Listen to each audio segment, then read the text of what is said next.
এ আইয়েন আইয়েন এরে স্যার গিয়ে না বলছি তুই তো টিয়া কম মানুষের সাবধানে থাকিস। লাইনে দিয়ান শাসরত লাইনে দিয়ান তাড়াতাড়ি। তুই আগা দি যা আগে বাইল দে। ঠিক আছে ভাই। ভাই দাওয়াত খাইতে তো 500 টাকা লাগে, ওর হাতে 200 টাকা আছে। কি এর কলে তুই দাবাত খাইতে লাগে 800 টাকা তুই 200 টাকা লো নিয়ে আইছত রে। আচ্ছা যাই হোক, দাবাত যেহেতু আই গেছ, দাবাত খাই। তোর আধার কার্ড যে রেখ, ব্যাংকের বই যে রেখ, তুই সুহেলের কাছে দিয়ে যাবি। তোর 1 টাকা ঢুকলে মতো 300 টাকা নিয়ে তোর কাড়ি রাই দিমু কিন্তু, কথা বলতে মনে থাক। এ সুহেল তোর আম গাছের তলে লইছে বাদ দে। কি হয়েছে ভাই? আরে আর কইও না, হাতে 200 টাকা লই আইছে দাবাত খাইতো, হাতের ঘরে স্ক্রিনের আম গাছের তলে লইছে বাদ দাও। 200 টাকা এলে তা বাচ্চা দিয়েছ কেন? 200 টাকা দিয়ে তোমরা সাহায্য হন জানা সালা তোরা আম গাছের তলে নিবই আমার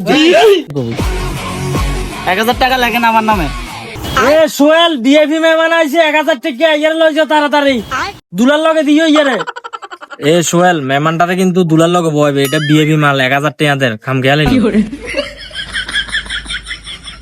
আরে বাইসে এতদিন আনে কন্ডে আসিলে আরে আনে আসলে সাই আনারে কামে গেছে তো সাই উচিত পালা মতো চলেন আনো দুলের লাগে বলবেন আনলে ফাঁসির দুরুস করছি বুঝছেন না?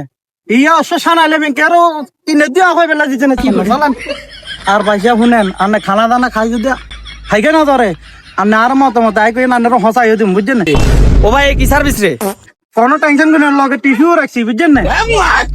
আচ্ছা বাইসা আনে বাটপারি গন্ধ শিখলে আরে এটা বুঝি না, এটা যে টেকনোলজি।